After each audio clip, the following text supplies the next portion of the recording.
जब तक वह पहुंचा, काफिला लगभग तैयार हो चुका था। ऊंट गाड़ियां कतार में खड़ी थीं और लोग रवाना होने को थे। चंद्रसेन कुछ दूर ही रुक गया। उसमें उतनी हिम्मत बची ही नहीं थी कि वह पास जा सके।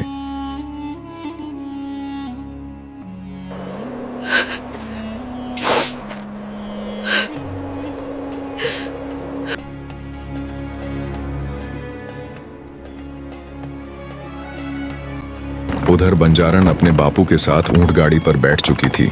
जाने से पहले उसने एक बार पीछे मुड़कर देखा। दूर खड़ा चंद्रसेन उसे ही देख रहा था। दोनों की नजरें एक पल को मिलीं, जैसे बहुत कुछ कहना बाकी हो, पर शब्द कहीं खो गए हों। बंजारन की आंखें भर आईं, पर होंठों पर वही हल्की सी मुस्कान थी, जैसे उसे हिम्मत दे रही हो। चंद्रसेन बस खड़ा रहा, ना हाथ उठा पाया, ना आवाज दे पाया।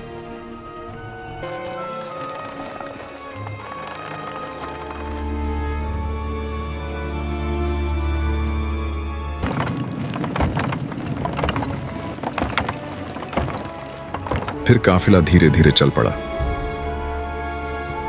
ऊंट गाड़ियों की घंटियों की आवाज धीरे धीरे दूर होती चली गई।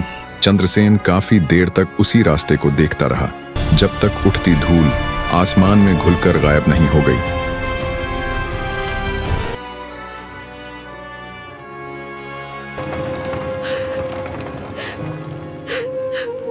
अब वहां कुछ भी नहीं था, सिर्फ खाली रास्ता और उसके भीतर एक अजीब सी खामोशी। चंद्रसेन ने गहरी सांस ली, फिर धीरे धीरे अपने कदम हवेली की ओर मोड़ दिए। अब वही हवेली उसका ठिकाना थी और वही उसकी किस्मत भी।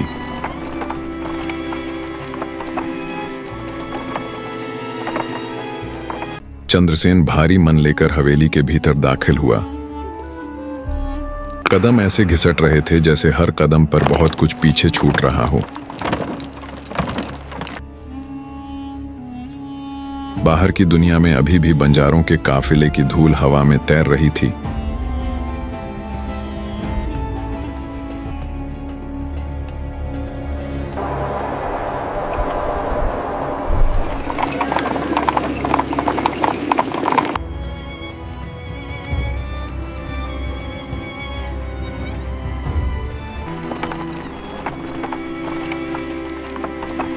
पर हवेली के भीतर सब कुछ वैसे ही ठंडा और बेरहम था।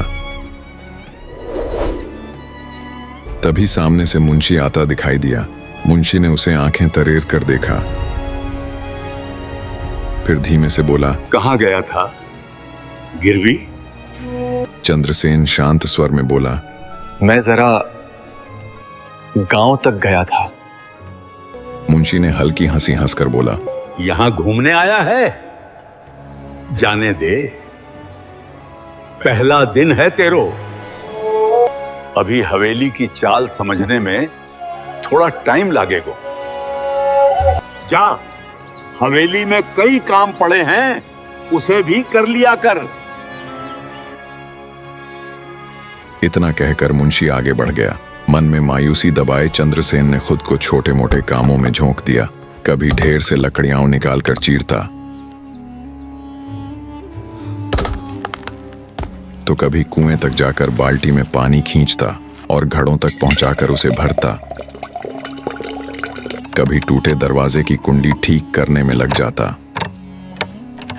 तो अस्तबल में जाकर घोड़ों को चारा डाल आता।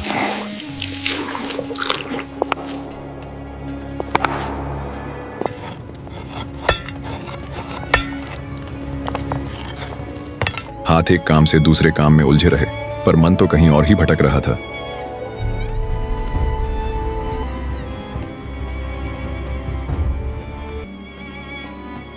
तभी बिना कोई आहट किए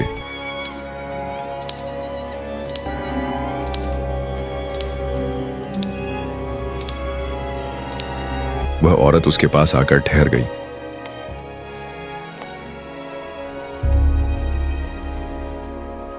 अरे ओ गिरवी, सुन रहा है क्या? चंद्रसेन ने पलटकर देखा। वह हल्के से मुस्कुराई और बोली, लगता है आज गांव की हवा खाकर आए हो। चंद्रसेन चुप रहा। वह कुछ पल उसे देखती रही, फिर धीमे से बोली, बंजारों का काफिला चला गया ना?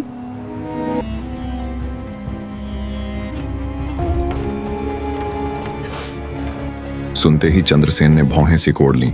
उसने तो किसी से कुछ कहा भी नहीं था, फिर भी इसे कैसे पता? ये सारी बातें उसकी समझ से परे थीं। इतना कहकर वह पलटी, पर जाते जाते एक बात और फेंक गई। और सुन, बंजारे हर हफ्ते नहीं आया करते। ये सुनते ही चंद्रसेन की उंगलियां अनायास ही मुट्ठी में कस गईं। वह हल्का सा मुस्कुराई।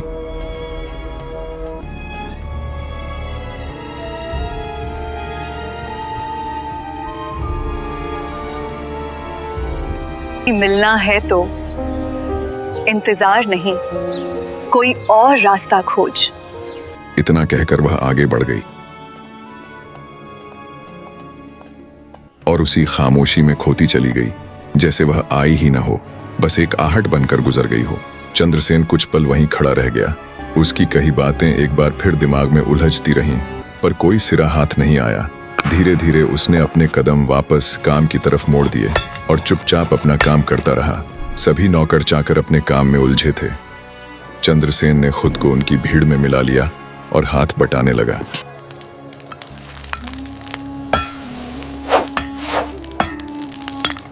इन्हीं भागदौड़ में कब शाम ढल गई पता ही नहीं चला। काम निपटाकर बाकी नौकर चाकर अपने अपने ओसारों की ओर बढ़ गए और चंद्रसेन भी अपने ओसारे की तरफ मुड़ गया। उस रात उसने ज्यादा सोचा नहीं, बस थकान ओढ़कर लेट गया। दिन यूं ही बीतने लगे। हाथ काम में लगे रहे और मन कहीं और भटकता रहा। वह औरत अब कम दिखती थी, पर जब भी दिखती नजरें जैसे कुछ कहकर निकल जाती।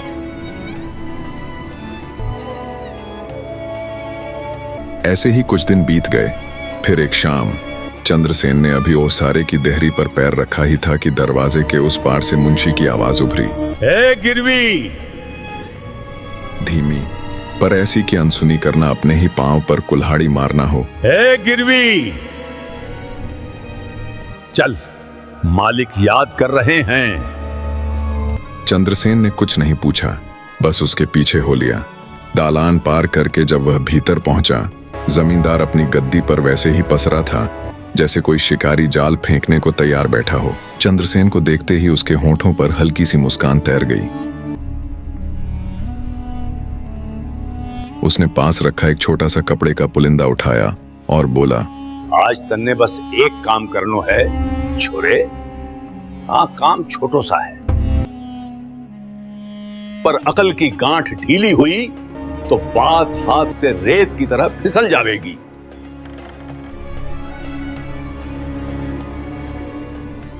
इसलिए जो कहा जावे वही करियो।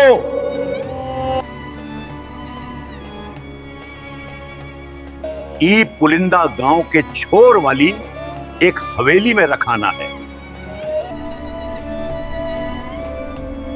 चुपचाप, बिना आवाज और बिना सवाल के।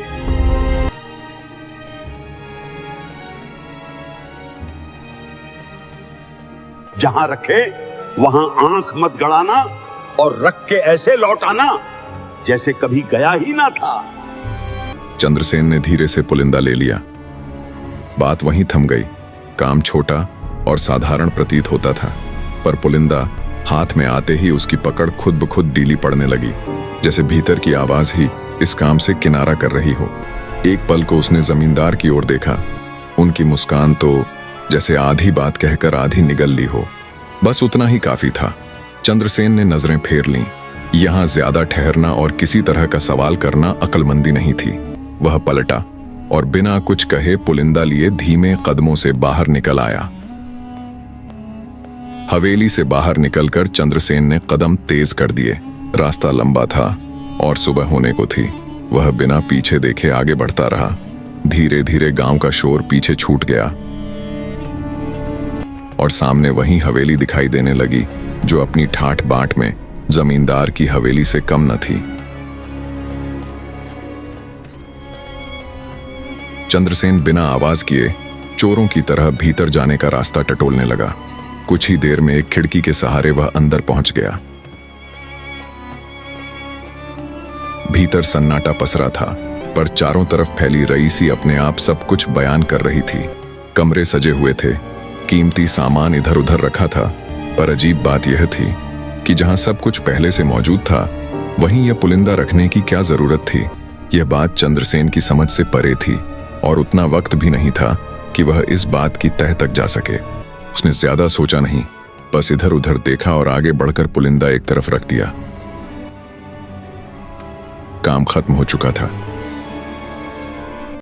वह मुड़ने ही वाला था कि उसकी नजर सामने दीवार पर जा टिकी। दीवार पर टंगी तस्वीर पर नजर पड़ते ही चंद्रसेन जैसे फट पड़ा। भीतर की उलझने और भी उलट गई। जो सामने है उसे समझना सरल न था। यह तस्वीर उसी औरत की थी जो हर बार यूं ही उसके रास्ते में आ खड़ी होती थी।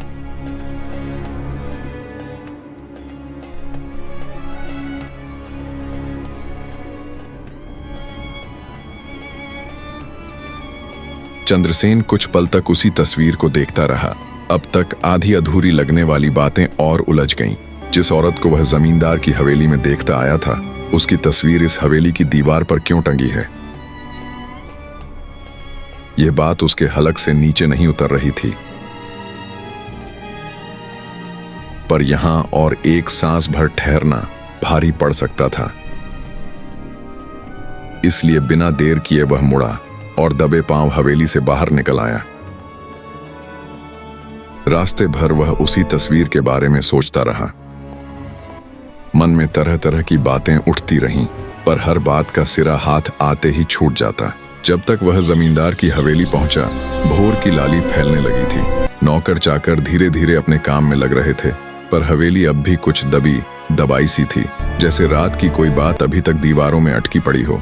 चंद्रसेन चुपचाप अपने ओसारे की ओर बढ़ ही रहा था कि तभी उसने कुछ आहट सुनी, जैसे कोई बात छुपाकर की जा रही हो। चंद्रसेन बिना आवाज किए उसी दिशा में बढ़ा और वह एक कमरे के पास जा पहुंचा। उसने एक पल को भीतर झांका।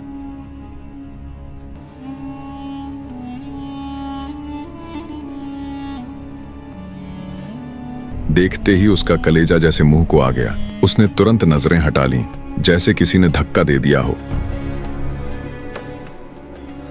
अंदर वह नीच जमींदार और वह औरत हमबिस्तर हुए पड़े थे।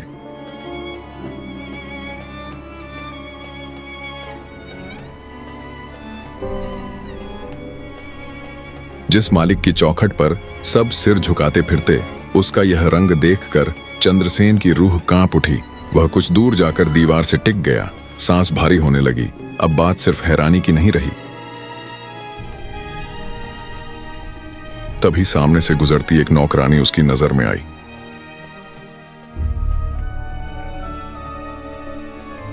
चंद्रसेन ने हिम्मत जुटाकर धीमे स्वर में पूछा, अंदर मालिक के साथ वो औरत कौन है? यह सुनकर नौकरानी के होश उड़ गए। आंखें तरेर कर बोली, अंधा है क्या तू? वो मालिक की बहू है। इतना कहकर उसने घबराकर चारों तरफ नजर दौड़ाई।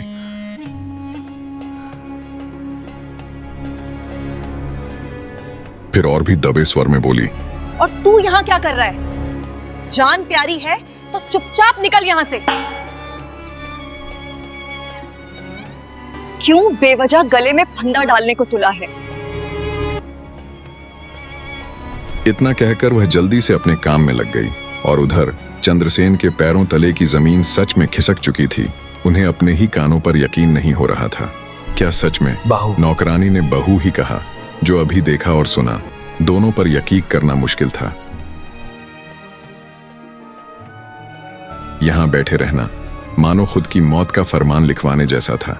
चंद्रसेन खुद को संभालते हुए अपने ओसारे तक जा पहुंचा, पर कमरे में जितनी खामोशी थी, भीतर उतना ही तूफान उमड़ रहा था, जैसे किसी ने उसकी रगों में उबलता लावा ही उलट दिया हो। आंखें बंद करता तो वही मंजर सांप की तरह लिपट जाता और खोलता तो बाहर की चुप्पी कलेजे में पत्थर बनकर ढस जाती। क्या सच में वह औरत उन्हीं के ससुर के साथ? नहीं, ऐसा कैसे हो सकता है? वह पागलों की तरह खुद को समझाने लगा, पर बात ही ऐसी थी कि मन की गहराइयों से निकल ही नहीं रही। तभी बाहर से अचानक शोर उठने लगा, भागते कदमों की आहट, घबराई फुसफुसाहटें। It came from over there. Let's go see quickly. Be careful everyone. The door is opening. दरवाजों का खुलना बंद होना, हवेली का हर कोना जैसे भूकंप की तरह हिलने लगा।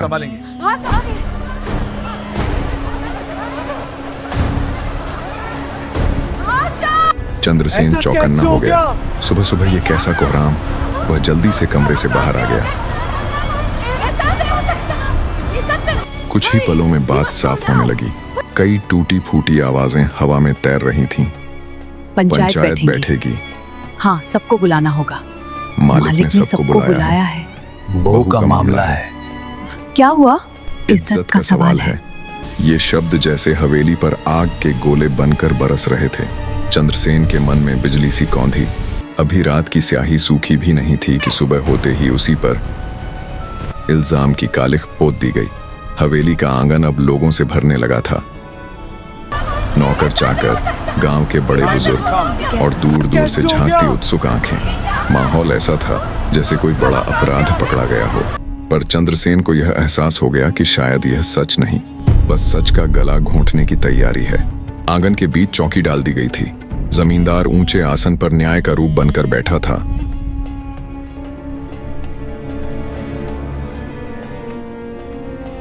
गंभीर चेहरा, आंखों में सुलगता क्रोध, और ठीक सामने दूसरी हवेली का मालिक और उसका बेटा सिर झुकाए खड़े थे।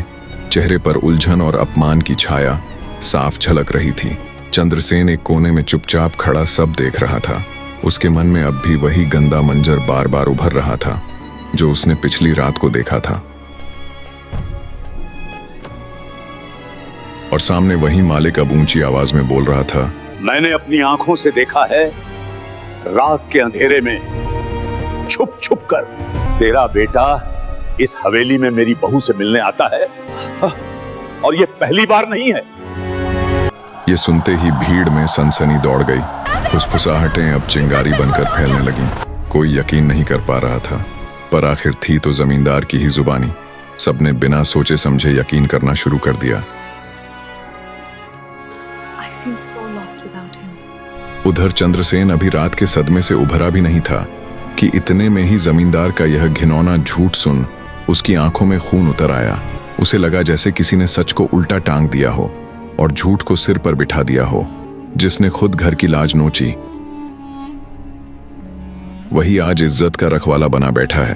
अब उसकी आंखों में डर नहीं रहा, बस एक ठंडी आग थी जो राख के नीचे दबे कोयले की तरह धीरे धीरे भड़कने लगी थी।